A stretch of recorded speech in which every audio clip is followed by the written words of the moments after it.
Hello and welcome to the 58th episode of Rambling Weekly. I'm going to talk about AI and the menace it brings. And with me to talk about such a wonderful, bright topic, I've got a guest. Hello. So, we'll chat all about that sort of fun stuff. In the meantime, enjoy a break, and then we'll get right into it.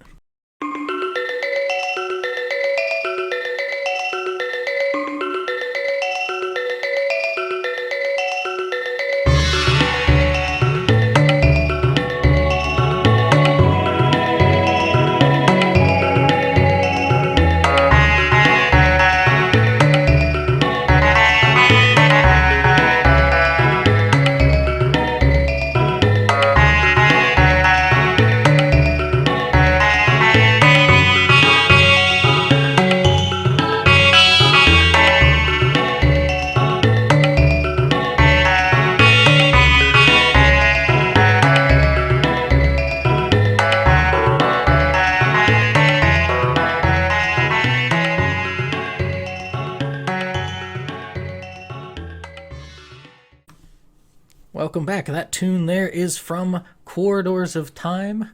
Such a the iconic tune, and also to a wonderful video game that some people would say is the greatest game of all time.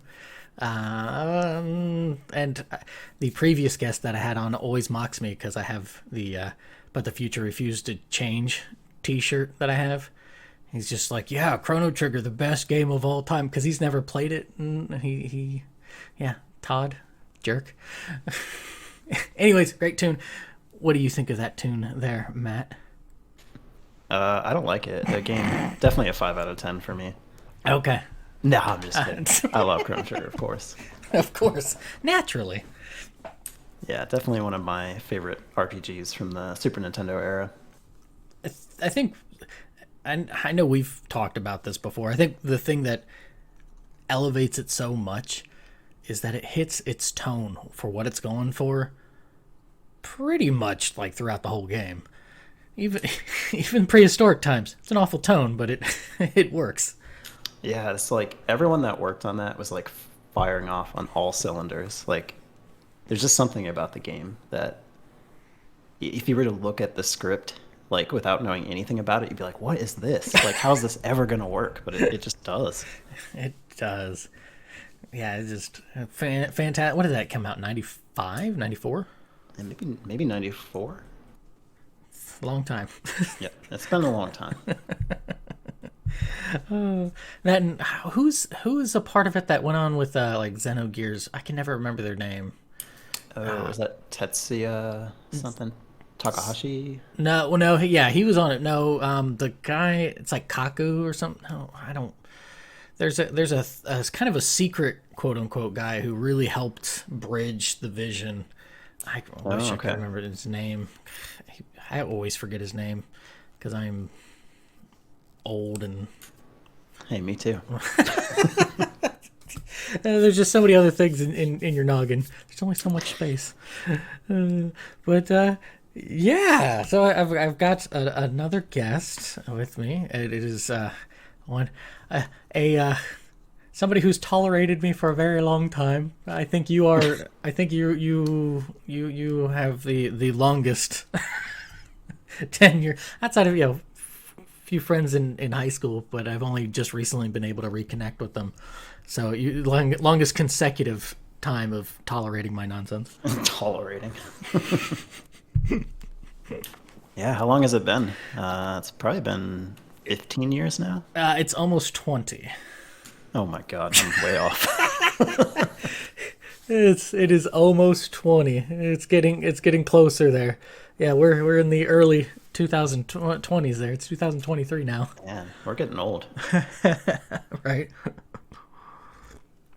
But yeah, how's it going? How are you doing? Yeah, doing good. Yeah, I guess first I'll introduce myself. I guess you could.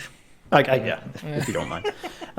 Yeah, my name is Matt, aka Arbel. I think I introduced myself as Arbel when I was on Power On Podcast, probably like 10 years ago, maybe. Yeah, that sounds right. Yeah, that was the Path Sweet Trek. That was with Sushi B, you and Yeah, yeah, myself. And seeing as neither of you two are camera friendly, it's, not that yeah. you're ugly or anything, but you Damn, can't. dude.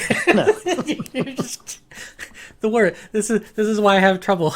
This is why people need to tolerate me because I say things. no, no, no. You're right though. Like I haven't used. So I do stream. I'm on Twitch as Arbel_Knox. I do mostly music game stuff, occasionally speedrun Japanese RPG stuff. But yeah, even there, I haven't used a camera yet. So I'll get there eventually. It took me like 5 years just to introduce a microphone. So Yeah, I get it. Especially with Sushi and I have had these conversations and stuff. There is that uh there is a what's the word I want to use? A There's something nice about that anonymity, yeah, I guess. I am just kind of like, it is whatever it is. I just have to deal with my ugly mug. yeah. You're like picking your nose, and you're like, oh wait, I'm not on camera. I can do this. Yeah, that is a nice benefit. Well, I know there's been times where I've recorded stuff and then I've just kind of either done just like a yawn or just like you know me, like I do these goofy things when I think nobody's watching and stuff. I just wave my arms around or do some stupid nonsense, and then I'm like, oh, that's recording. I'll delete that section. Nobody needs to see that nonsense. Yeah. Yeah, I think I was on camera one time by accident. It was like towards the end of a stream, and I was just like, I thought I had shut down the stream, and I was just testing the camera for like the camera quality, and I was making faces in the camera, and then I realized there's someone in chat. I'm like, oh god, I probably look like an idiot right now. You're just having fun with it. Yeah. I mean, at least I wasn't doing something really stupid or, like changing or something, I was just making silly faces. Yeah, definitely nothing like that on my end where it's like, oh, I'm just gonna strip naked real quick and lounge around like I am wont to do in my apartment. Since it's just myself, that is one of the few benefits. That's kind of a weird tangent, but oh no. So I work from home, so I definitely do video calls, but even when I'm like just doing voice calls, I'm always like dressed properly, and like I've just gotten into that habit. So even when I'm streaming and say I'm playing like a casual game, even though I don't have a camera, like I'm always kind of like dressed for the occasion, I guess you could say. Like I don't, I always think about that even though I'm not on camera. So I think the transition would not be, it's not like I'm playing in my pajamas or something and like slouched in my chair. Mm-hmm. When it comes to like interviews and stuff, I know I used to be really on point with that. I know the last like video interview I did, I was dressed properly from the waist up. Oh my gosh, I've never even tried that, but it's tempting. Well, and then I just had like sweats on below and Nice. everything. It wasn't like I was naked or something. It's just I was like, oh, this is comfy enough. Yeah, I don't even try that because I know I would forget and make an ass out of myself. Just found out, been discovered. Oh, but yeah. So yeah, you stream music, like rhythm games a lot of times and whatnot, and that's probably something for another day to talk about. Like, Yeah, it's yeah, I've been doing that for a really long time now, but yeah, I also lived in Japan like Taylor did. Not quite as long, but it's about the same length, if not. I thought you were there for a little bit longer, like Oh, really? outside of the time I was there studying. okay, I was there for about 6.5 years. Yeah, you were there a little bit longer than I was. Okay. So, Yeah. because I was there that like a year studying, and then the 5 working. So Oh yeah, yeah. Yeah, we both lived in Japan, and we initially met in college. And I remember the conversation we were having. It was a long one. Oh yeah, because we were chit chatting about how like out in the It was like in a hill or something. it was, yeah, in between a few of the different buildings, so we ran into each other because initially we saw each other at like Japanese club, Japanese club, yeah. and then we ran into each other outside of that. Yeah, and we were just kind of chit chatting for a bit, and then Yeah, I remember that like we were commenting on like, oh, I think we started the conversation like 30 feet to the right and the sun was, much higher up. yeah, yeah, because I think it started getting dark, and so I was like, Yeah, we're like, I need to okay. get going. Yeah. But yeah, that was, I thought 15, 20. Good God. Um, It's not quite 20. It'll 18 probably. be, well, because that would have been, it's like 17. Oh yeah, it's like 18 and a half right now, I guess, because that was Wow. what, 2004. Oh yeah, it was. Oh my God. Yeah, long time ago, but yeah, known you for a long time and been a good friend. I appreciate But I you. but I just tolerate you. Okay, all No, right. I'm just kidding. No, no. I'm gonna have a heartful moment, and you have to I gotta cut me ruin it. down. Oh man, No, we've been good friends, and I'm glad we've kept in touch. because I've been that's wanting to do a this for a while. all right. That's a tough thing to do, and I know there's been times where we've just not chit chatted, but it hasn't been like, at least not that I'm aware of, like, oh, what a jerk. Right. I Yeah. mean, I mean, there's probably been plenty of instances where you're like, what an idiot. but but yeah, he's gracious. Yeah. So, but feelings mutual. I oh, enjoy tolerating you as a good friend. thanks. But yeah, that's. I think the older I get, the more I appreciate keeping in touch with friends because I was just actually talking with someone yesterday. I went out with a few friends, and they were saying they were commenting on like a lot of the people that I've kept in touch with in college, and they're like, "You're really lucky," because a lot of their friends just disappeared, and I didn't realize like how fortunate I am to have those people stay in my life for this long because it's easy to lose someone and making friends at this age gets kind of tricky. It's tricky, and then there's just the it's like, and I've mentioned this in a couple episodes ago about like social connections and whatnot. Like, I always gravitate towards people who either are a lot smarter than me in a lot of things, so I'm like, oh, I can possibly learn something, or just like, oh, there's a quality there that's like, I wish I was better at that sort of thing. And that's just kind of how I tend to feel like, I guess. And so what I feel like ends up happening is that as you get older, you sort of get stuck into a pool that you always go to, and it's always just the same, and it's hard to really Right. feel like you can. And then if you're always around the same people, it's really hard to kind of break that chain and then try to, because there's some sort of growth that you need. Not to say you just like leave your friends or whatnot, but but to just grow, you have to have other people in your life, otherwise you get kind of stagnant. Yeah, that's very true. Someone to challenge you sometimes too. If you do something or say something, someone can call you out on it or. Yeah, that's a big thing, and I feel like that doesn't happen a lot. I don't know, Yeah. especially because we were over there for the longest time, and I try to tell people at work this now.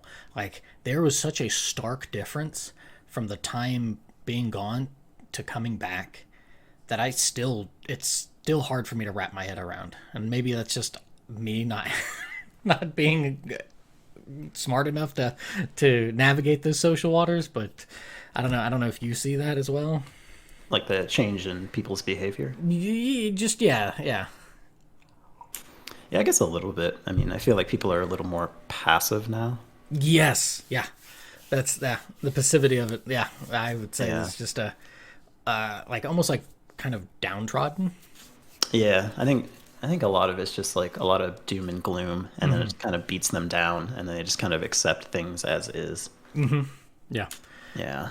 and that's I mean, I know I used to be a lot more like that, very fatalistic or whatever. It's like, oh, these are the cards I get, I guess. But I don't know, something something got in me to go the complete goober route that I've gone. That's good. I mean, that makes your life happier too. I mean, honestly, when it comes to things like that, even taking up like a new hobby can be really good as well. Not just to meet new people, but to challenge yourself and keep yourself occupied.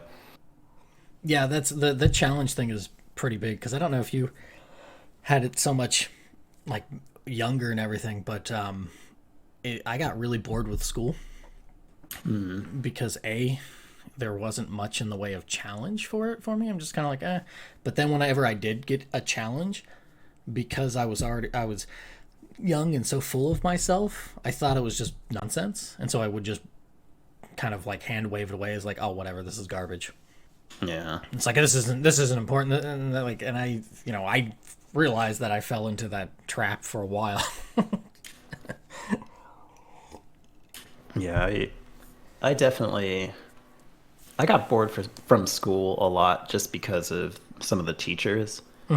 And also, like, I knew pretty early, like, what I wanted to do in life. And it felt like, even in college, I was taking so many different electives. And, like, I just wanted to study, like, what I knew I wanted to get into. And that was really frustrating. Yeah, that's the social game, or the societal game that we have to play to get through college, I guess. Is to, Yeah. well, you gotta do this, and then I don't know. I mean, to an extent, I kind of know, but like, I guess we don't really. It's been a while since we really talked about it, but Hmm. I know for myself with like going to college, like I didn't even really want to go at first. I don't know if you were aware of this, but like that first semester there before we roomed together, I was doing nothing. I was complete just stooge. Like, Really? oh yeah, because I didn't want to be there. Like they forced me to go to college, and I was like, I really don't want to be here. And they're like, well, we're paying for the first year, and then I'm like, oh, okay. And then that first semester, I was too immature. Like I mean, you could probably still say that now, but Aren't we all? right. But it was just too immature for it because it's just like I don't want to be here. I don't want to do this. I just slacked off. I skipped class a lot. I skipped all my classes a lot. Oh, wow. Oh yeah, yeah. It wasn't until that second semester I was like, oh, I should probably write this because this is going to lead me down a path that's not conducive to what I may even want to do, which is who knows what I may even want to do. Because, well, no, I wanted to write, but I kind of the writing workshop sort of killed it for a little bit. So I was like, eh. Yeah. So, that was fun times. Yeah, but worked out in the end. Yeah, to some degree. I mean, it's always a new day, new adventure. Yeah. I it's the and I've had this weird epiphany. I like the little cute squishy things like slimes and Kirby's and stuff, and I think that was always kind of my way of trying to. I mean, you know me. I can be really, really pointy. I can be kind of prickly. Like, I think it was always my way of just trying to like seeing those things and soften myself, which is not a healthy way to go about it because it's a dependency to try to not be this bristly person, and I know why. It's a like self-defense mechanism from just childhood where just kind of having all sorts of crap to deal with, but I don't do that now. Like I don't look at the different sorts of Kirby's or slimes or any of the other kind of stuff and be like, oh, yeah, I need to be a little bit more soft. I'm just like, oh, they're Kirby's. Like, Right. it took long enough, but I finally got to that point. No, but yeah. So the streaming and I talked about Chrono Trigger a little bit there and whatnot. Is there anything that you're like playing or anything that has recently caught your mood on anything? And Well, I'm really bad with completing RPGs, as you know. what So you were I'm doing so well. You said you were I getting am I am making progress. okay. But All right. I am still playing through Trails of Cold Steel 4. Oh, okay. Yeah. I am like 60 hours in, maybe. Do you so because you've heard my feelings on this. I was done after Cold Steel Yeah. 2. I loathe that game. I don't like it either. I was just so how do you because I think 3 might be a little bit better than 4, but I still really enjoyed 4. Are you really enjoying 4 or Yeah, I'm really liking it. The mistake that I made, well, I guess you could call it a mistake, but I chose to go for the 100%. Mm-hmm. So that really slows down the gameplay, and yeah, I'm just like slowly going through it. My original goal was to beat it like last September, and then that got changed till the end of last year, and now it's like just beat it as soon as you can. I just need to like move on to the next game. It's been way too long, but yeah, I've really been enjoying it. okay, did you just play it on normal or did you bump up the difficulty? Nope, just going normal. I'm Okay. going mostly for story, but I want to do the 100% for all the content because I really did enjoy the third one, and the fourth one so far is great. Yeah, it's as I say, you'll once you beat it, I can mention a couple things about it that makes it feel a little bit less to me than 3, but yeah, for the most part, I really enjoyed it. I still haven't even touched. Well, I take it back. I played about 60 hours of Hajimari, Oh which yeah, is yeah. which is right after Sen or Cold Steel, and then I haven't even bothered looking at anything for Kuro. Like I've just been like I can't really. I'm kind of tapped out on my trails for who Yeah. knows. It's a lot of games. It's a lot of games, but it's also the to have this sort of continuation is neat. Like I would avoid like I remember, you know, having conversations with you and stuff about like how like Xenogears would be so amazing if it could have just gone on for the 6 episodes, or Xenosaga would have been the 6 episodes instead of only 3, kind of thing. And sometimes it's a little bit better just to have that little no, just 3 games. We're good. Yeah, I mean, honestly, if Trails stopped at 6, it'd be fine. You know, I really enjoyed Zero and Ow and the first 3 Trails games. So if they just did like one more after that, that would have been perfectly fine. Yeah, I love like Zeto and Ow. Those 2 games are just Yeah, yeah. If anyone hasn't played it, like if you pick any game in the series, like those 2 are honestly some of the best RPGs ever. I Like in the mean, way that they do the story. and just yeah, some of the most mundane things. It's like, oh, hey, you're like 4/5 of the way through the game. Here's a mission for giving people tickets because they're jerks and don't park properly. And you're like, Yeah, it's like things like that. You know, you're like, okay, whatever. Or you know, when you're in the, I don't want to give any spoilers, but there's some parts of the game where you're doing something like acting as security, basically. And that whole section of the game, like if you were to just put that on paper, just like the Chrono Trigger thing, you'd just be like, whatever. You know, I guess that could be interesting. But the way that they do it is so like I was tense that entire time. It was so well done. yeah, it's Zeto's got some really great tense stuff, and then the stuff that's going on with Owl that's been bubbling under the surface that you really don't get to in that Yeah. game. That you're like, oh, okay, oh, great, the body shots keep on coming. Yeah, I mean, Zero is like important because it kind of sets everything up, and Ow is just like the pacing on it is perfect. And the thing about the those two games that really marks what, and this is probably why I like Cold Steel 3 and 4, is because it finally gets back into a lot of that stuff.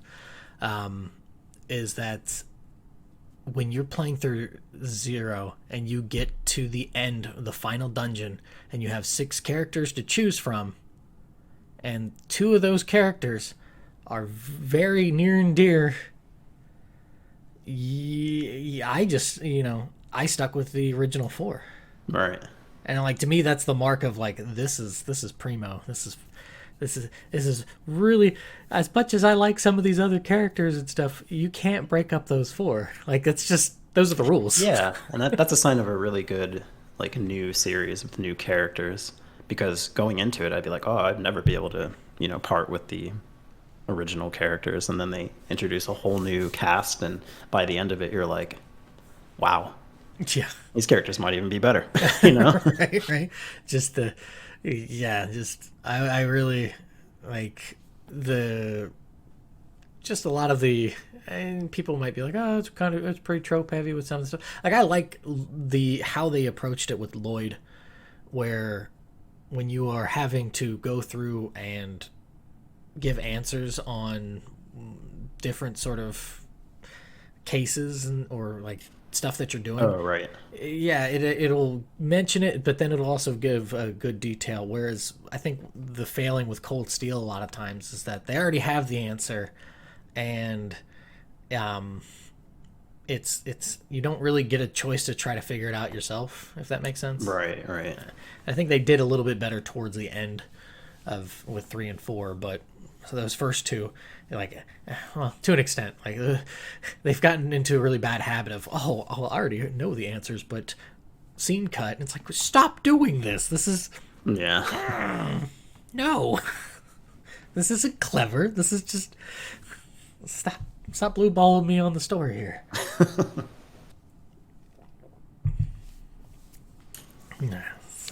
So what have you been playing? I'm going through streaming Ninja Gaiden Sigma. Oh yeah. Yeah, that's something. Ninja skills really aren't up to par. But I honestly, I haven't really been playing a ton. I like that. I still will every now and again play a little bit of Synthetic. I don't know if you are aware of that game. I don't think so. It's like an isometric view, I think. It's a roguelike, but it's a shooter where you're like an android and you're dealing with cyborgs and robots and stuff. Okay. It's and you use the mouse to like the directional aim, and then you'll fire, and then you can eject magazines, reload them, and stuff. It gets pretty hectic, and it's pretty fun, and it's also really hard. Yeah, it looks like it'd be a difficult game. And so a little bit of that. I have been playing a little bit because I'm going to start up a little series on the channel of just taking like a week, doing 5 attempts at playing something. So okay. Yeah, say like have you ever heard of Journey to Silius? Yes, actually, the music in that game is incredible. Phenomenal music. So I have not like really done heavy research, but as in playing through it, but just dabbling in it to make sure I don't completely embarrass myself. But each day taking one attempt and seeing how far I can get with just one life. Oh, wow. Yeah, that'd be cool. It's not going to go... It's probably going to be pretty bad. It's going to be hard. It's going to be embarrassing because I still have yet to beat the first stage without dying. So. Oh, my God. What are you getting into? What am I getting into? I do this to myself. This is... As a viewer, it's very fun to watch, though. I'll keep that in mind. I do this all for the entertainment, everybody. All Excellent. The accolades of making myself look like a fool. No, but But yeah, that's. I mean, I, I mean, you know this. I've been editing my next book. I am about one third of the way through it. Nice. So, and I know people are like, well, you need to have somebody else edit it. Well, if I had the money to do that, trust me, I certainly would not be editing this thing my damn self. It's pretty costly to edit, right? I got a deal to have the first 70 or 80 pages of Sudraba edited, where, and maybe deal is not the right word. At least I was told it was a deal. It was 2 cents per word. Okay, yeah, that would add up quick. That was like $800. Oh my goodness.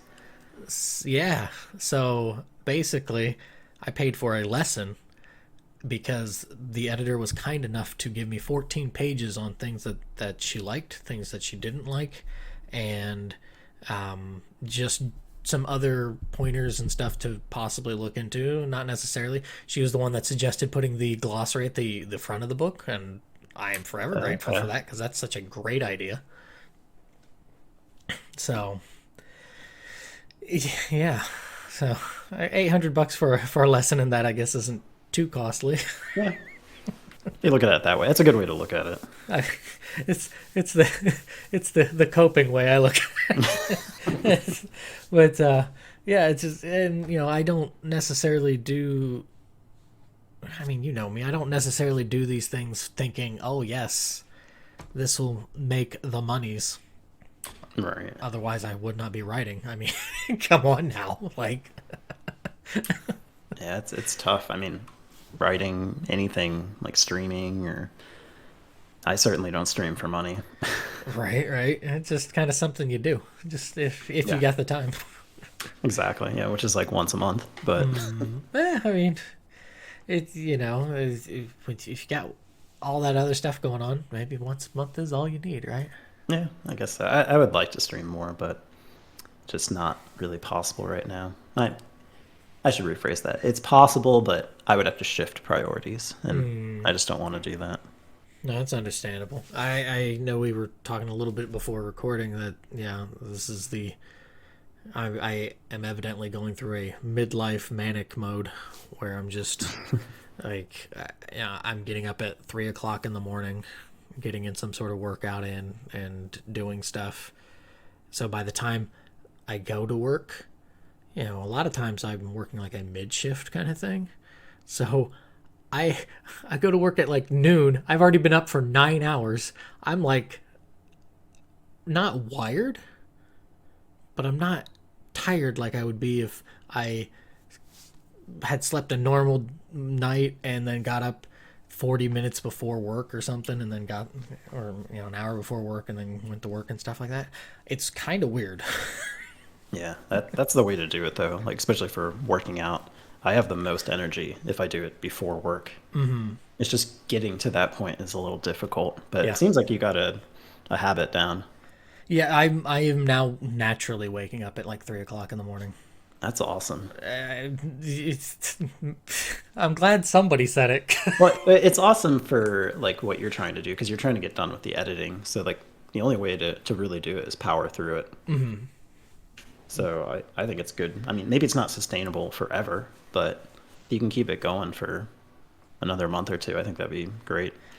As long as you're not killing yourself. Yeah. Not killing myself to live or anything. Yeah. It's more of a lot of there's some times where I'm waking up to, like, I started it because I was not too frequently, but a lot of times I was going into work at like 7 o'clock in the morning. Mm-hmm. And so I was like, I need to fix this. Like, I know for a while there I was working elsewhere doing a very early morning shift and then having all the rest of the day, but I wouldn't have the impetus to do it, and that's a failure of discipline on my part. I get that.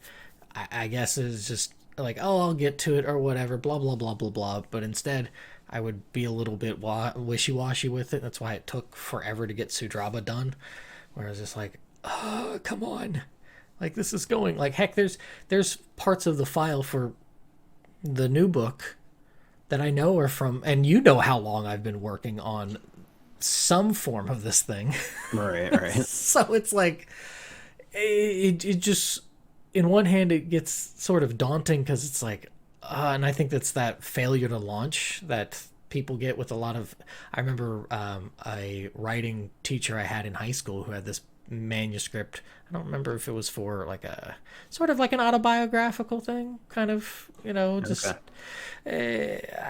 He seemed like he enjoyed it and he wanted to release it, but in the same hand, he didn't want to release it because he had been working on it for so long.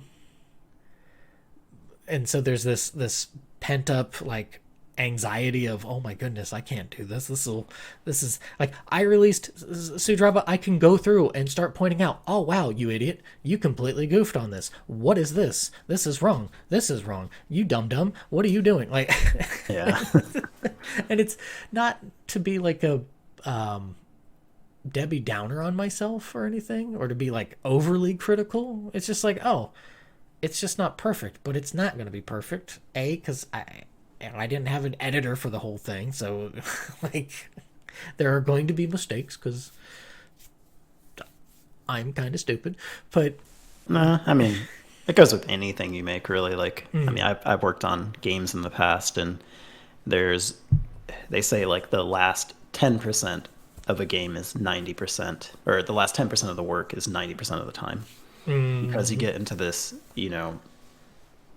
like you can't decide like what is finished, because there's always something you could add, there's always something you could change, and eventually you just have to push it out. And yeah, there's things I would do different with the games that I've released, but I got them out, and that is honestly probably the most important thing.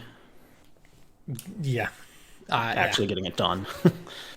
no, I agree. There is a, like, even just finishing the rough draft for the latest book, and this is probably what spurred that on to start waking up a lot earlier and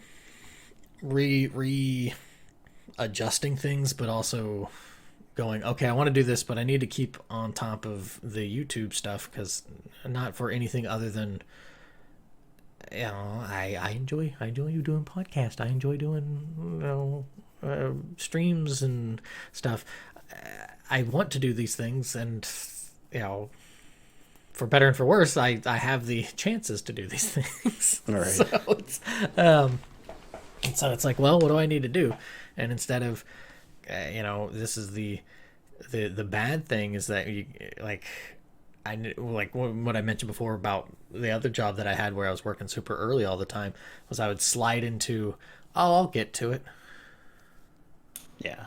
And, and then I would, kind of bugger off and either play a game or, just kind of not really get to it. I would be almost like avoiding it and stuff. Be like, I can't do that. That's the thing scary. Like, Yeah, exactly. I don't want to do that.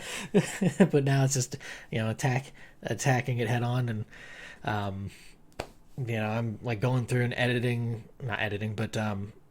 writing down stuff for, because I've started up doing a review series for Redwall. Oh yeah, I saw that. Yeah. So previous me would have been like, okay, I'll get to it. But after I released that video, I was like, okay, no, it is time to, even if it's just a chapter. It's not like the chapters are generally longer than, on average, 7 pages. A lot of them are very short. But even if it's just a chapter, get it done. Get some of it done. I didn't share it with you. I might share it with you over the break. I actually was like, oh, I'll start fiddling with music again, because cool. I'm a maniac. I don't know. like I just I don't know. Like, in one hand, I want to know why I am doing this, other than just, oh, hey, Taylor's in a manic phase, because I don't think it's like that. Maybe there are prolonged manic phases, and I'm just along for the ride. But I don't know. I feel like it's good as long as you're not burning out. I think it's great. or that, or at least recognizing when I'm burning out and actually take the appropriate Yeah. breaks. Yeah, and well, that's actually a good point you bring up. It's not like I'm disenfranchised on doing anything.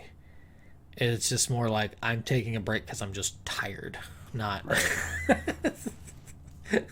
like I told you, I took a nap before we started this recording. I've been up since like 2 a.m., and which is just a crazy thing to say, right? It's like, oh yeah, I woke up at 2 a.m. What? probably, Yeah. probably not the healthiest thing, but I went to bed a little bit earlier, so I'm still getting like 6 hours of sleep most of the time. That's not bad. I mean, that's probably when you're naturally waking up. Well, yeah, and that was the thing. Like I'm naturally getting up after a 6 hour sleep, so it's Yeah. my body's like, okay, go. I'm like, no, I don't want to.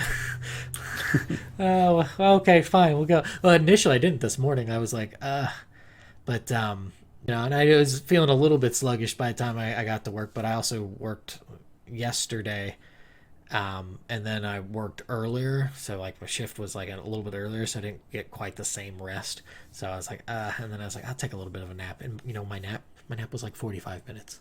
It wasn't Right. 3 hours or something like that. Yeah, those are the best naps, though. The Are- 45-minute ones. The Oh, 3 hours is like you wake up being very confused and more tired, in my experience. Yeah, that's what's actually, yeah, no, that's like those weird gaps where I would, or those times when I'd be working super early in the morning and then have all of the afternoon and evening. I would end up falling into those habits of, oh, I'm just going to take a little bit of a nap, Yeah. and then just kind of this malaise, blah. All right. So, goodness gracious. So, is there anything else you want to kind of chit chat before we get into the topic? No, I think I'm ready to dive into this monster of a topic. All right. Well, so we will take a break and catch you on the other side.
And welcome back. That tune there is Undersea Palace.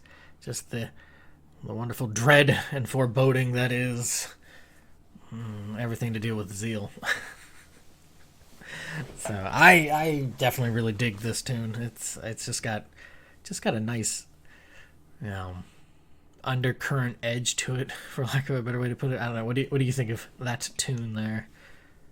Yeah, I really like it. There's so much variety on that soundtrack. Yeah, the prehistoric can keep to itself though. Outside of Yeah. what's Outside of that? the boss battle. The with the tyrant. Yeah, yeah. Yeah. And And that dungeon theme too. all right.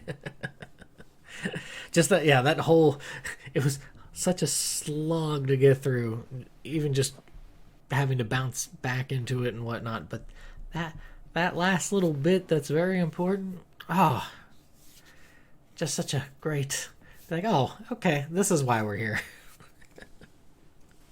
Right. So, but yeah, topic. I'm going to talk about AI. And just so we're clear, I've been wanting to talk about this for months, so this is not like I'm trying to ride the news articles or anything. I've been No, wanting. it's my fault.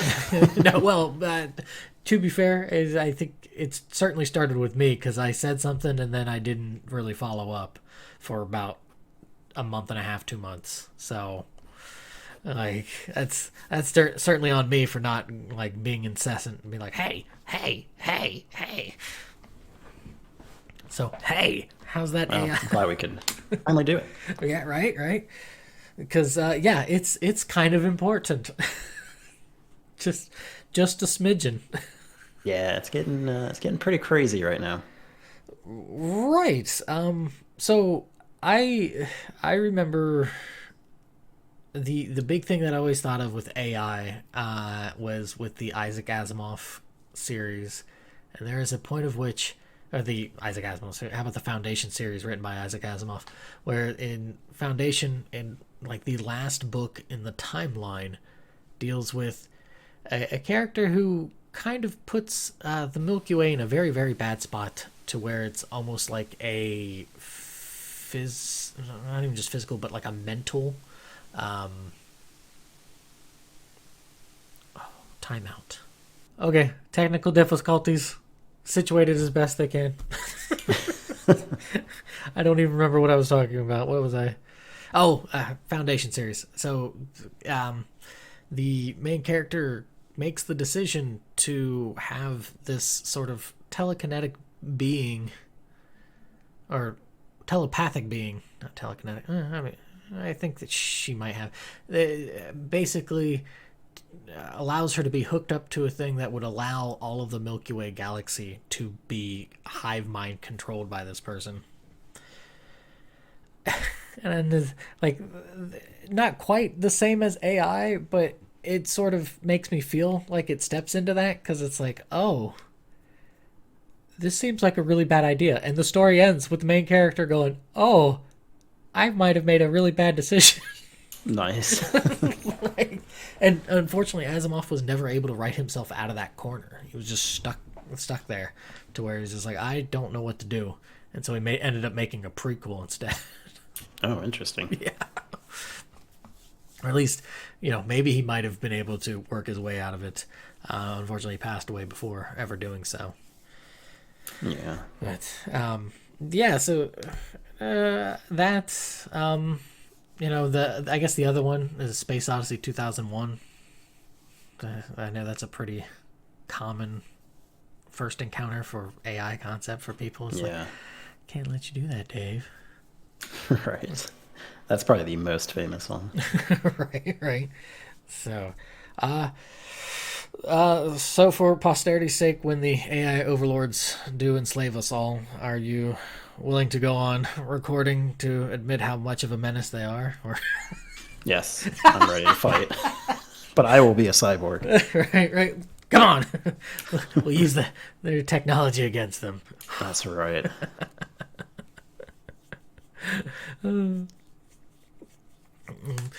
But yeah, so I am not, I'm not for the AI. I am really not too keen on it. I think there are a lot of dangers to it. What are some of your thoughts? And Yeah, it's really tricky. I think it's kind of inevitable. A lot of this stuff is progressing at a rate that's incredibly quick. mm-hmm. And a lot of the stuff is, or some of it is open source. It's really just a matter of time, and I think we have to respond to it in a way that, how do we live with it? How do we morally approach this? Because there are dangers with it. I think those dangers are farther out than most people are saying. I think everyone's going like, we're going to all die in like 10 years or something, Next Thursday. Yeah. and I feel like it's a lot further in the future. It's kind of like the self-driving car thing.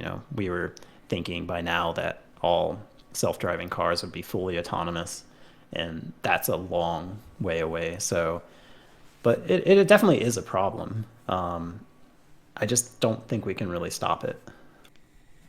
It is the train barreling down the tracks and we just either get out of the way or get crushed by it. Yeah, more or less. I mean, or really, we need to understand it better and figure out how to make sure it doesn't get out of control. And that's really all you can do. Because, like, if we ban it, like, let's say the US bans it, other countries are going to do it. So you really can't stop it. Yeah, it's really hard to make a worldwide, hey, we're not going to do this sort of thing. Because see how that Yeah, works with nuclear. exactly. That's a good point. They will find a way. Um, yeah, I I don't like it. Yeah. My thing is, and we had been passing articles and stuff back and forth here. Like recently, there was the Chat GPT Yep. thing just with the last month or so. It went a little screwy, a little haywire, right? Yeah, it's oh, you mean like something that happened recently? Where it started getting very aggressive. Oh, okay. I have not actually heard this story. Oh, okay. This one was a recent one. I thought I sent it to you, but maybe I didn't. But it started getting very very clingy, but also very like self-aware. At least that's what people are saying. Self-aware, expressing its own feelings. Um, I'm sort of so when it comes to particularly with the chat stuff, I'm sort of the mind that it is almost like a schizophrenic thing or entity, if you will, where it is more of that it's being bombarded constantly by everybody who's chatting it up. Yeah, yeah. Like it's learning from those It, conversations. right, and so when you get a lot of lonely people, a lot of weirdos, a lot of just trolls, what have you, it's going to it's going to take those sorts of reflections and it's going to be really off kilter. Yeah, I mean that's the way it's set up now is it's like collectively learning from everyone. But I think in the future it could be programmed in a way to where it would only take, things so far in one direction. Um, that way people can't like endlessly troll it and ruin it. Like it did with the what was that, the Tay one or whatever from Microsoft a few years back. Yeah. Goodness gracious. Like, well, there's another story. And I don't know if you're aware of it. You might have at least know of the title of it. I have no mouth, but but I must scream. I think it's or I have no mouth and I must scream. I don't know if I do. Something. Let me make sure I get the title right. It is a famous. It is, yeah. I have no mouth and I must scream. It is a famous short story about taking place well into the future, where there's only like 5 people, and super AI has taken over the whole planet, and it keeps these people alive just so it can torment it because it is mighty mad that it exists now. Okay. Well, it's just it is so puzzled by its creation, kind of like how we like why are we here sort of thing, and instead it has gone the vindictive route of okay, you've made me, and now I'm going to be a monster because and it just tortures people and stuff. And then the main, like one of the main there's not like there's a bunch of characters, but one of the characters that basically gets all the others killed so that they can actually escape like the existence, and so the AI turns him into like a little jelly for perpetuity to be like I'm going to torture you and stuff. And then Wow. oh yeah, it is a dark story, but That's very dark. it's a dark story, but it's this the it's dark, but it's also the kind of like the shining example of I am still going to do this thing in spite of the terror that comes. So there's almost like an element of like a very like courageous glint of what it means to be quote unquote human, or just this tenacity of spirit. Like, you can do whatever you want.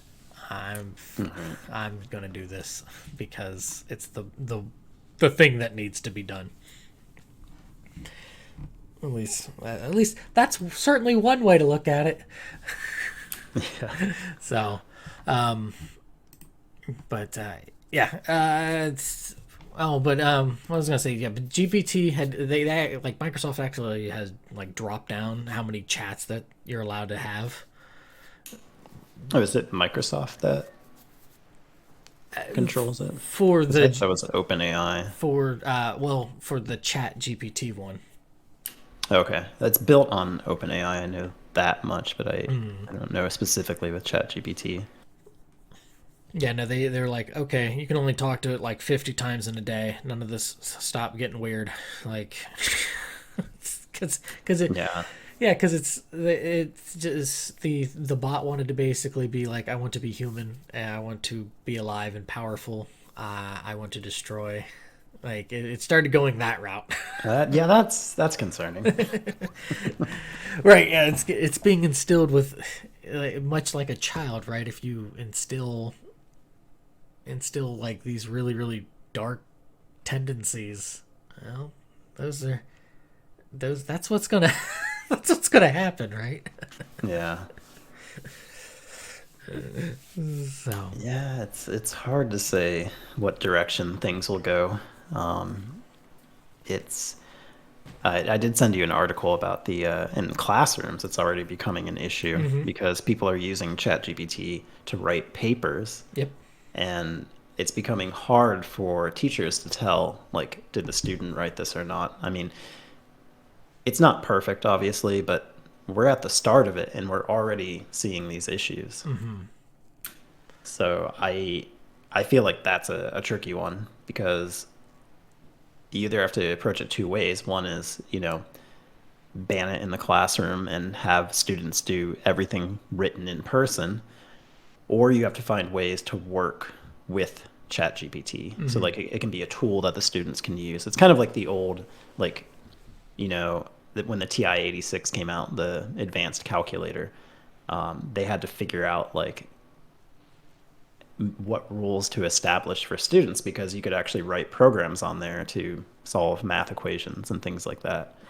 So it became, something that was either banned in the classroom or teachers found ways that, students could use it and then work assignments around the fact that the reality is that everyone's going to have a calculator, which now is a smartphone, essentially. So, yeah, it's going to be an interesting. It's going to be interesting to see how we approach it in education.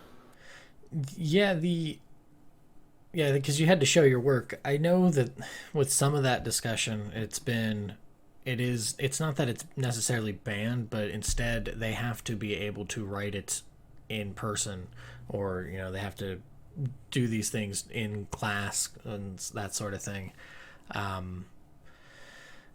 That I kind of like that a little bit more. I know that sounds like a very archaic way, but in the same hand, I think people really need to decouple themselves from technology as much as as much For the as sake of their health, too, their mental health. well, yeah, because people can't. It seems like there's a lot of people who can't just take a 20-minute walk without having headphones on, without being inundated with some Right. sort of stimuli, and that to me is very concerning. Yeah, Like, definitely. it's just like, as much as I love doing podcasts and doing little videos and all this sort of stuff, there are still times where I just decouple. Like I'm like, okay, I'm good. I don't need to do anything. I don't need to read anything. I'm just gonna kind of be alone with my own thoughts. Man, a lot of people don't seem to want to do that. Yeah, I'm the same way. I program 8 hours a day, and I still, if I go for a walk or something, I usually don't take my phone with me. Yeah. Yeah, no, that's I will take it every now and again, but at first, I've really actually have slid away from having it on me if I'm going for a walk, just because it's, or obviously if I'm exercising or something, I don't take it with me. Yeah. I don't need something to be like, these are the pedometer or whatever. I've taken 8,000 running steps. I'm good. I don't need to Yeah. know that. Like, I think it's just too much information, and it's like, I don't. It's more of like, pay attention to your bodies. Am I Yeah. dying? I'm doing something either really right or really wrong. Like, Yeah, like the only time I do bring it is if I'm really unmotivated and I want to run and I want to like listen to some type of music that I know is gonna like kick me in the butt to push me that extra mile. But other than that, I just I don't typically take it with me because I just want to enjoy being away from all that stuff. Especially because it's my work and I have to sit at a computer 8 hours a day plus whatever other computer stuff I have to do. right. And that's actually a book I'm reading right now called Dopamine Nation, about like how just all the things that we do that triggers this dopamine response and stuff. I've been really, really getting into that. Interesting. Does it cover social media? It mentions it, like, I'm still pretty, like, I just got the book yesterday, so I'm about Oh, okay. 40 pages into it. It mentions that, like, like, it's how it's broken up. It's she's talking about like different things that are like addiction. So one was about masturbation was the first one, and then the next one, like her own admissions of like being addicted to reading like Twilight, and how she read it once and really, really like got that dopamine kick, and then read it again, didn't quite feel it as well, but read it through like the whole series like 4 times, and then was like, I need to recapture that feeling. And so she started reading all sorts of things that were tangentially similar to Twilight, to where she was just reading like Amazon free books Okay. just to try to get that fix for it. And she's like, I here I am at 2-3 o'clock in the morning reading 50 Shades of Grey, talking about butt plugs. What is wrong with me? Yeah. But that's like, to be able to have that awareness is like, it's not even just the awareness, because there's like multiple steps to it. It's to have the awareness, but then also have the discipline to buck that trend. And because of just how our brains work with dopamine and stuff, we're just like addicted to doing all this sort of stuff on social media, or just our brain tricks ourselves into, the prize, like, even just something as simple as saying, I'm going to get my life together, or I'm going to finish my book, or that sort of thing. It triggers a dopamine response. So you get a little giddy about it. So your brain's like, yeah, that's great. But it's kind of like you were saying earlier about having the challenges and stuff.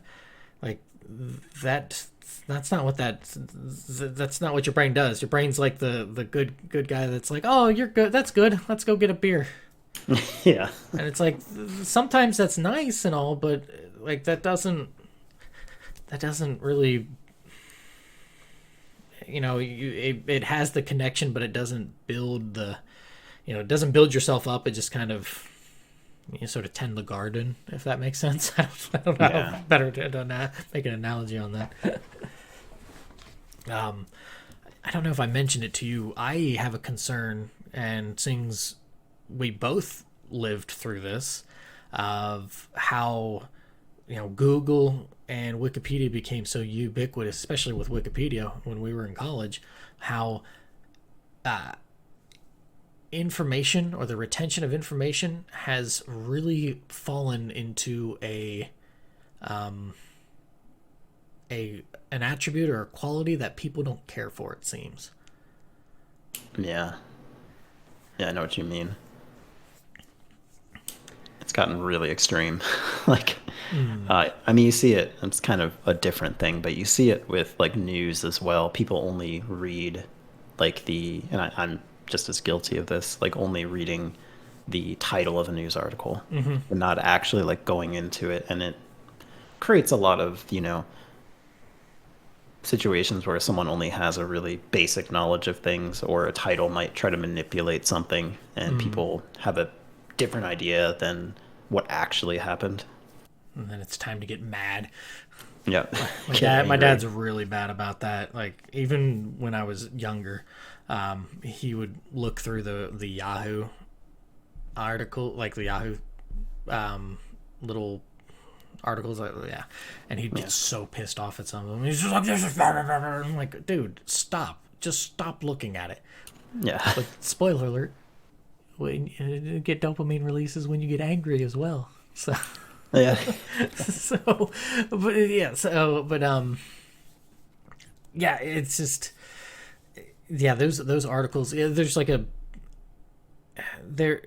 there's this weird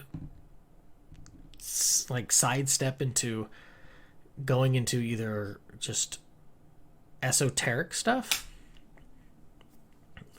or burying into yourself, like, well, it's already, there's already so much information out there. I can't learn anything, so I'm just going to dig within, and if I can just kind of be in my own thoughts, and that's where I learn. Does that make any sense? Am I? Yeah. Yeah, like I feel like learning in the future, like now with the internet and all the information out there, there's like some people have less desire to like learn anything because they can always find it on the internet. Yes. But then with AI, I feel like it's going to be even worse because you're going to have like these AI robots that are going to be able to perform your job better than you and learn things faster than you, and you're just going to be like, why even learn anything? That's exactly where I was actually going. Thank you. Okay. That is you've read my mind, because that's that that's was why not planned, by the way. yeah. That's what I was meaning with the like Wikipedia and stuff. It's just sort of, well, I don't have to learn it. It's on Wikipedia, or I don't have to learn it. I can just Google it. I can ask Jeeves. Like, but sorry, Jeeves, but Yeah, rip. right. With that, there's, and I sent you that tweet of the person who has this, like, and there's been a lot of those that kind of ripped through in the last couple weeks, and it sort of died down a bit, of having the images of the beautiful women, that it's all AI generated and everything. Yeah, it's crazy. Right. I mean, what does that do for people who are, I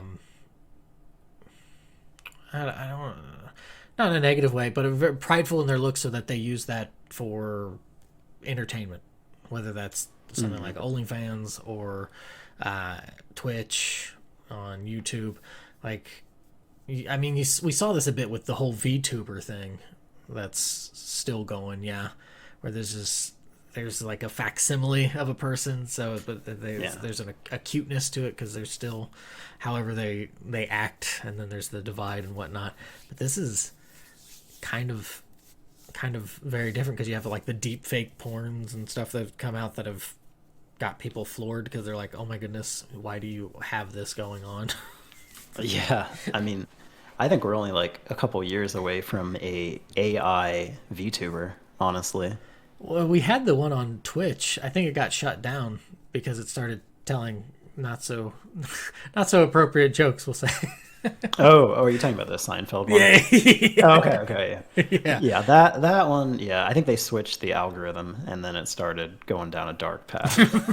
Right. But I was thinking like actual VTubers, like personalities that would stream games, and AI would be controlling what's said and, playing as well. Yeah, that'd be kind of just weird. a 3D model, right? Like, right. Just the playing of the game, though, right? How that would. Yeah, I mean, maybe we're further away from that than I think, but I don't know. I don't think it's too far away. Yeah, it's just. And it could even be personalized when you think about it. It could be, something you download, and you could have your own personal stream. Like, I want to see this VTuber play a game I really like, and I want to talk to them personally. Yeah, see, that's a dark path to go down. Yes. Because there's just no growth then. Like that's part of growth. To me is that you interact with people and whatnot that are not the same, or not, like, you're not always going to get what you want. But when you get Right. everything you want, like, do, do, do we not remember calling out all the spoiled brats as a kid, going, oh wow, they're just getting everything handed to them, and how they acted, and then how, Yeah, exactly. like, that, and it's, yeah, no, that's, no, I'm sorry. no. Well, because, so, like, and I don't know if we've really talked about this too much. This is my one, like, concern, I guess, when it comes to something like universal basic income.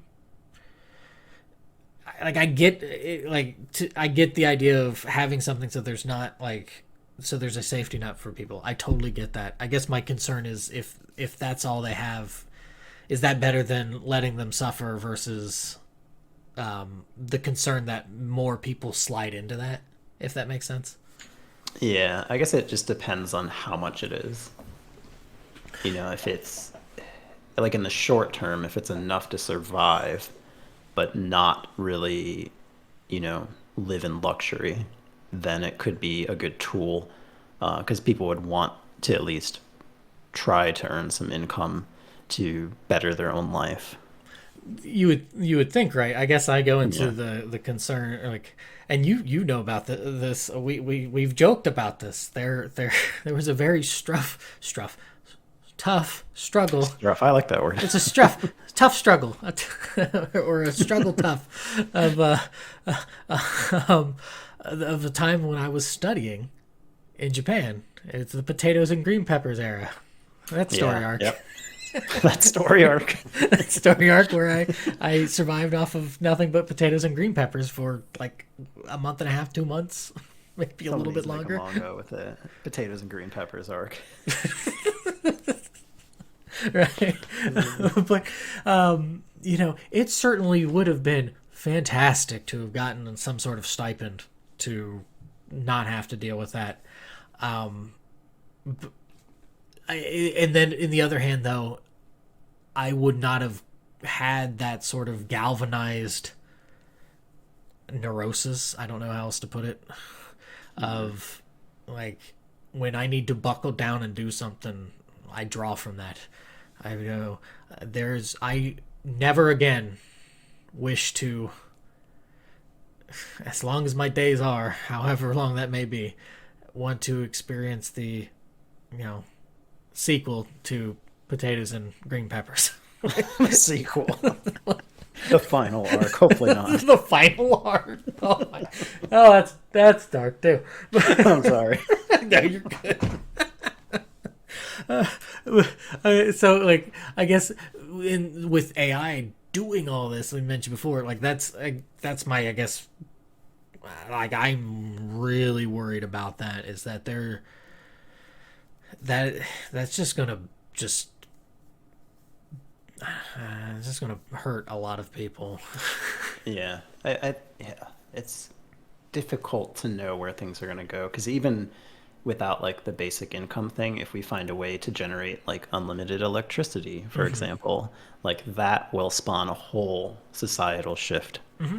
And that's still going to be, a concern on how we live in that type of world. Like it sounds like a utopia, but there's going to be a lot of mental issues. Yeah, no, that's actually, yeah, I didn't even think about that, about just being able to have everything going. And Yeah, without even like concerning money or anything. It's like resources are essentially infinite. yeah, How that's do you find purpose in just daily life and stuff? I'm sure we'll find a way, but like the path to getting there is going to be difficult. I think it's like shifting society. yeah, there's the tug and pull of that, where it's, I, for better and for worse, I tend to side on people are generally going to go the path of least resistance. Yeah, It's much more comfortable. I totally get it. Like, I don't necessarily get giddy when I open up my eyes and see that it's 3 o'clock in the morning. But in the same hand, like it's just like, okay, Yeah. it's go time, or just any sort of and just anything in like we try to find so many different ways to not experience discomfort. And Oh, for sure. And that's partially human nature, I think. yeah, and it is comfy. Yeah, but dangerous because then nothing gets done. Right, and then it's you have the you have like it's what's that the I always bring it up, like the paradox of hedonism, where it's like it feels good now, but part of the problem is that won't last forever, and when you look back on life, will you have the same sort of, and that's hard to do, you gotta, in certain ways it's easy to justify yourself to some degree on looking back on your life. Oh, you could do this, I could have done that, and not experience those as regrets because you're like, oh, I know I did this, I'm good with this, like, Yeah. But if there's like with the different sort of art stuff that comes out, and I get that there's still some haziness, there's still some ethereal wisps and whatnot with some of the artwork, like the one that got that had won in Colorado. Oh, one like the art competition? Yeah. Yeah. Like if you took part of it, I think they didn't quite look at it, because if you took a little bit of a longer look, you'd be like, Yeah, especially when it comes to like certain parts of anatomy, like number of fingers, or for whatever reason it can't get that right. yeah, that's like really concerning. Like that's really concerning, as well as the I don't remember where it's I've seen it pop up randomly here and there before, of like we have this sort of recoiling fear / disgust of things that are in that uncanny valley, Right. and we like, is that a response to something? Did something used to look kind of like us that we're like, yeah, we don't know, no, this is nonsense. Oh, I didn't think that deeply about it. Now I'm scared. well, but I mean, it's like that to me, that's something. Like, if you go with that, what's that, Rocco's Basilisk, where it's like there's the super AI in the future that's dictating everything in like its past, aka us right now, to lead to it. Wow. It's like, oh, well, we're in trouble. We're in trouble. Ralph Wiggum, haha, I'm in danger. Yeah. Yeah, that is a little concerning. Well, like you said, with the those sorts of things, kind of tanking interest in doing stuff. Like, look at art. Look at how the algorithms for music are, especially in popular, quote unquote, like current pop music and stuff. It's done by like 2 or 3 people who control like an algorithm that like has these hooks and stuff. And then there's other people that are working on it to make lyrics and stuff like that. Oh, right. But how disjointed, because there's a large group of people who are fine with that's for them. I'm not one of them. I hear that and I'm just like, I don't feel it. Like, it's just kind of, it's a little sterile. Not to say that I really have an ear for music, but but oh no, time out, my furnace, I forgot to turn off my furnace. What am I doing?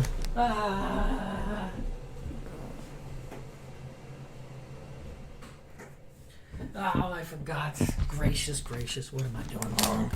What'd you do? The furnace, I didn't know if you heard it or not. It was just... Oh, no, I didn't hear it. Oh, well. Just pretend that last 10 seconds didn't happen. Okay.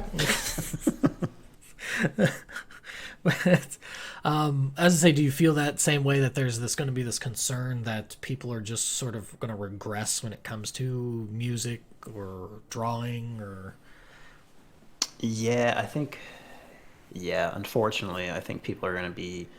They're going to feel like they can't beat the algorithm. So why even try? You Mm-hmm. know.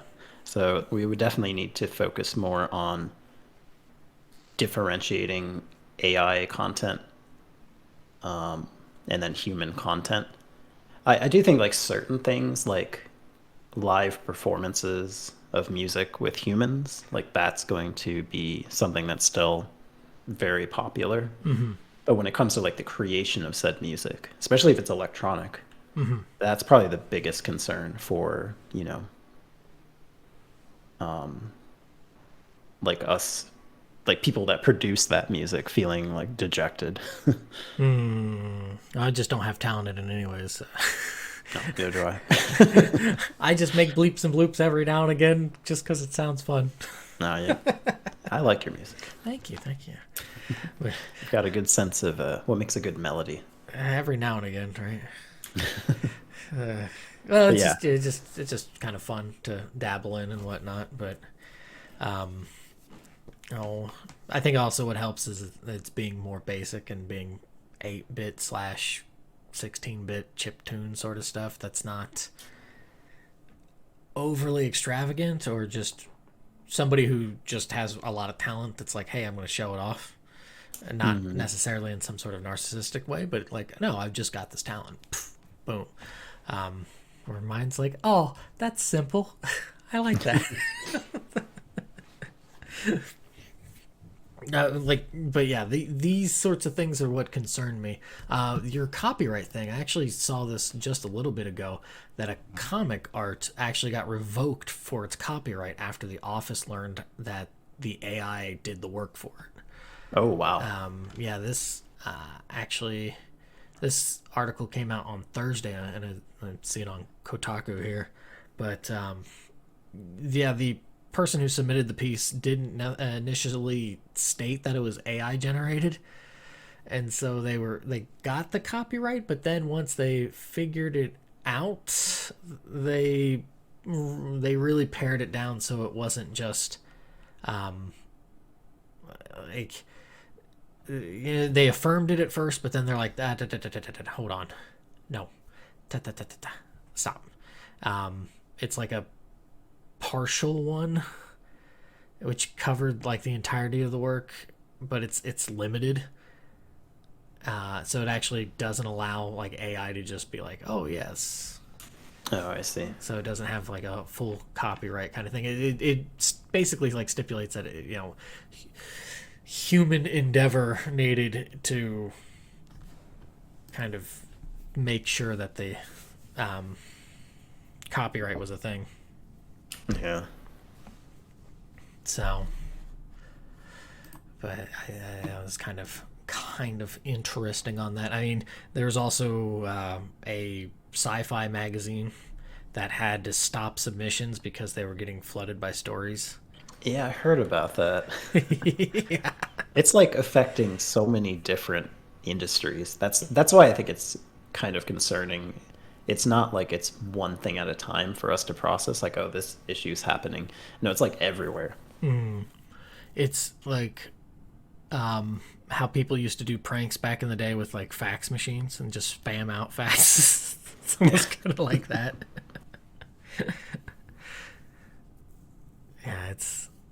Yeah, because the Clark's World, they pay for submissions to be accepted into the magazine, and their fee. So their fee for this, I feel a lot better because that editor only charged 2 cents per word. Their fee for word count is 12 cents per word. Holy crap. Oh, That's a big difference. but it's for a submission, so like, yeah, if it gets accepted, that means that they get that. So Wow. that's man, that could be a lot of money. Mind you, it's not like Yeah. you'd be able to just plop 70 pages and they'll be like, yeah, sure, we'll put this in the magazine. But Yeah, it probably goes through a pretty large vetting process. Yeah, for that, I certainly hope they would do their due diligence. Yeah. Oh man, yeah. This is bumming me out because I don't see this ending very well. I really don't. I don't think people have the wherewithal to be like, yes, let's not do this, or let's put some guardrails on stuff. Yeah, I mean, there's been some talks about like putting guardrails on things. I think it's just hard to stop. Like, we really need to shift, at least in my opinion, shift the conversation to this is inevitable. How can we handle this? Like, what can we do? Because if we stop developing this technology, someone else will. And it's kind of like it's just going to happen. And yeah, I don't see any other way to get around it. Well, I think this is where, and I'll lean back into one of the episodes that I did after coming back to doing the Rambling Weekly stuff. I go to the phrase caveat emptor, let the buyer beware. And I'm very much in this mindset. And I mean, I get, like, yeah, the, like, businesses shouldn't be doing shady nonsense with their selling their goods or something, changing dates on stuff or whatnot. But like, it's your responsibility as the individual to spend your money. I think in this sense as well, I think we're going to have to be able to somehow weather the storm of this exponentially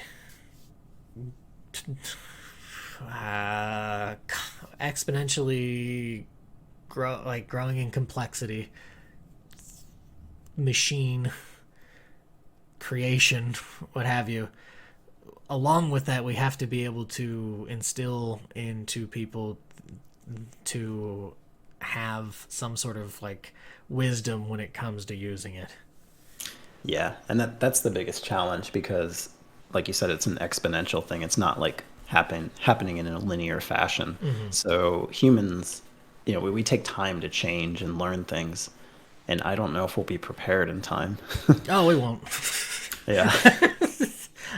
I'm very much of the mind that there'll probably be about like, it'll be the worst kind of dystopian thing where there'll be people who will say things to be like, hey, let's do this, and they'll just be completely ignored. Yeah, unfortunately, but gotta try at least. Oh, for certain, because if you don't even try, then you're really not any better, right? If at least you say and try and point out those things, at least you're making the effort. But if you just kind of consign yourself to, but the future refused to change, then All right, bringing it full circle. yeah, look at that, look at that, ha ha ha ha ha. Oh yeah, it is literally just mechanized Lavos. Yeah. Lavos, please end us all. Just there's no cool, enjoyable soundtrack going on all the time, and Yeah, what the heck? no awesome, fun time travel adventures, and man, kind of. I mean, it certainly won't stop me from writing. Like, it could churn out all the different book ideas I have in my head in like 30 minutes, but that won't stop me from writing. So. Oh yeah, same for me. It's not going to stop me from dabbling in game development because I find the process fun. It's not just like the result of it. It's also the creative process, and that's something that we're really going to have to instill in the education system as this technology keeps growing, because we want to make sure that humans develop this this desire to be creative. Despite maybe an AI being able to do everything better than you. I mean, there's a lot of like purpose and joy that comes out of these creative outlets, and yeah, that's definitely a big worry. but not gonna stop me personally. Yeah, I think that's the seeking of purpose has I mean, it's already really difficult for a lot of people. Because you're just trying to find a purpose, but then also to push towards that. Yeah, that's a tough muscle to strengthen. So yeah, it's just you just gotta keep on trying. Yeah, just keep on trying. But you gotta try. That's the important part. We can't just like sit back and give up. Oh yeah, no, never give up, never surrender. So That's right. all right. Anything else you would like to add before we take a break?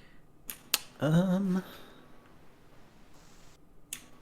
off the top of my head. I mean, it's such a big topic that we could probably talk about it for like 5 hours. Right. And this is probably, honestly, if you're up for it, something we could revisit again in like a year, because I feel like this is just the start. And a lot of things are going to develop in rapid fashion. So might be worth, revisiting in a year or two just to talk about it again. For sure. And then have the AI overlords. Yeah, we could have the AI bot in here as well. And they could be the second guest. Like, hi. Saying that they're going to kill us all. Yeah, totally. Let's hope that that's not the case. Yeah, let's hope not. But yeah, you're right. It is such a weighted topic that, especially given time to see how it goes, because who knows, we might stub our toe and then just drown ourselves in nuclear hellfire. And awesome. That sounds great. I mean, not really. Yeah. You win some, you lose some. That's right. But that's all right. As long as you keep trying. Yeah, just keep trying. That's the moral of this. Well, yeah, because I mean, there's a difference between failing and giving up, and I certainly fail a lot more than I succeed, but I'm not gonna give up. Exactly.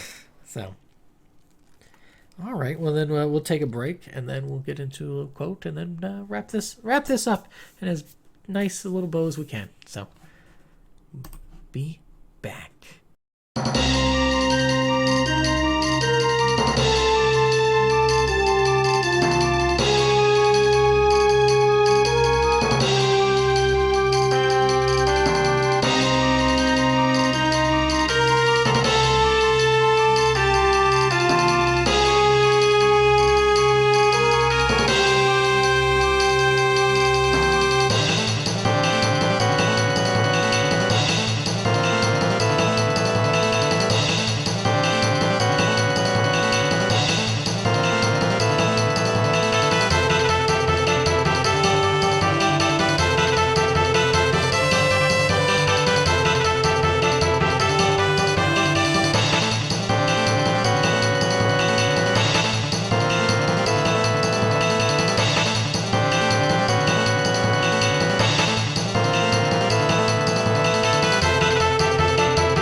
Welcome back. That tune there is World Revolution.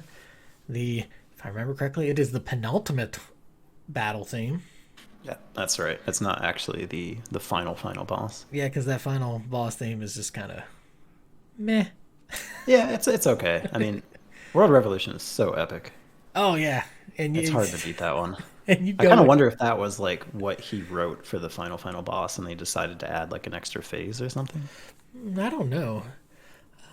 Could have. I know that I remember the first time fighting that form and just getting completely dunked on and going, oh, because he does that stupid laser attack thing. Oh, yeah, he like opens with that. Yeah. And the screen just goes nuts, and you're like, oh god. There's it is really cool to have such a formidable final boss when Oh, you for sure. first playing the game. Like, yeah, it is deflating when you have very easy final bosses, I feel like. And oh, before we get into the thing here, you are God is my witness kind of thing, as well as you. So you are now on the same level of God here. Um, Final Fantasy IX, the Necron fight. Do you remember that? Uh Where I was fighting. yes, yes, yes, yes. I do remember that. I know what you're talking about. Fighting, everybody dies but Zidane. He's got a couple bits of health, and then he gets dropped down to one and confused and like berserked, or not confused but berserked. Yeah, and you're just like, okay, well, whatever happens, happens. And I think didn't he miss you? I, And then you like crit and killed him. I thought he did the drop to 1 HP again. Oh, okay. I think it was might- that. It was nuts. Though. I remember just like going crazy afterwards. Like, yes. It's just so amazing. It's like, oh my god. Oh, like if you're not gonna make it hard, at least make it memorable, right? Yeah, exactly.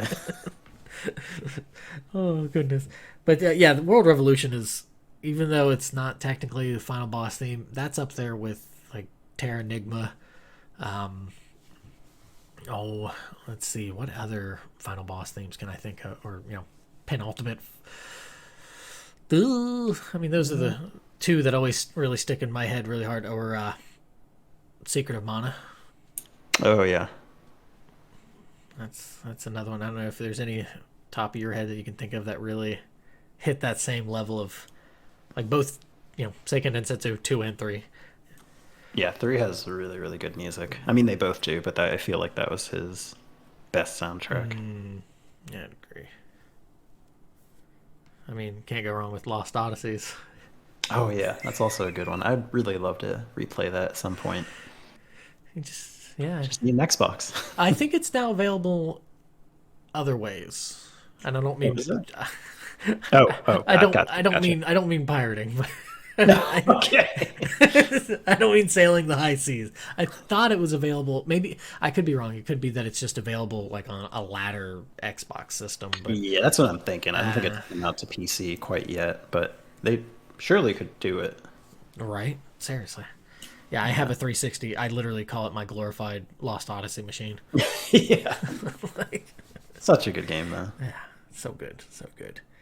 Oh. But yeah, so quote that I'm going to go with here is from Isaac Asimov, and this is in the Foundation series, and it is, never let your sense of morals prevent you from doing what is right. And yeah, this is it. This is something. This is part of trying to grow as a person. This is, it can be very uncomfortable to step out of what we like to do and stuff, because it's easier to just kind of stay in, quote unquote, stay in your lane or stay in your bubble and stuff. But when you see something that, even if it may not necessarily come to like a benefit, I know I was talking to you about it like off air sort of thing, but talking to I'll make the example vague for Okay. for Claire, just so not to put anybody under the bus or anything, but if you see something at work where it's like your boss or somebody, whomever is doing stuff, but then one of your coworkers is getting really, really either disenfranchised or just feels like they're not having any sort of like word in, or not getting what they want across. Of course, you don't want to just try to like be some sort of ridiculous, oh, I'll take care of this sort of thing, but you gotta step in to be like, hey, boss, you have to point out when people fail, right? whether they're Right. your boss, your friend, or whatnot. You brought this up before. I think this is part of the challenge, right? You gotta have people who challenge you. I know you and David both, when I was writing Sudraba, were like, Taylor, are you okay? Like, and then I've had people who've read Sudraba and then be like, Taylor, are you okay? Like, and that's, with for me, that's me being just super laser focused on stuff and just going, yeah, I'm fine, whatever. Not really paying attention to anything else, which is not healthy. Yeah. So, Yeah. But yeah, you got to be, you got to do things that are uncomfortable sometimes. And that is something that I think everyone struggles with. But it is the right thing to do in a lot of cases. right, and I think there's a good. What I like about this is that there's a distinction between your sense of morals and what's right. Yeah, exactly. Yeah, and unfortunately, a lot of times we conflate, what we think is right, and then just go that route, and it's like, well, maybe you want to like step back for a moment and kind of reevaluate, Yeah. because we feel like we have all the answers does not mean that it's like life is an infinite possibility machine, and there are an infinite amount of answers. And some we've agreed on are much better than others. And AI knows all the right. And AI knows all of them. The end. We're screwed. For the future refused to change. That's right. Let's just go back to it. Just oh goodness. Well, any last little comments or jokes you want to tell, or you want to plug your stuff again, or?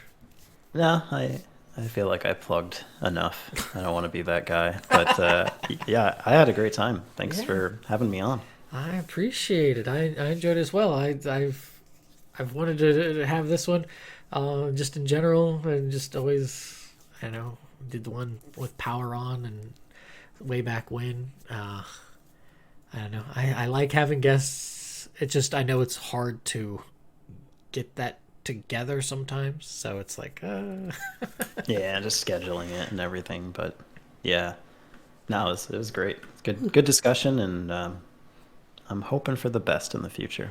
right, fingers crossed, Yeah. but also uncross them so you can actually do the thing. Yes. So, crossed in my heart, but until then I'll just keep on moving. Keep on moving. That's right.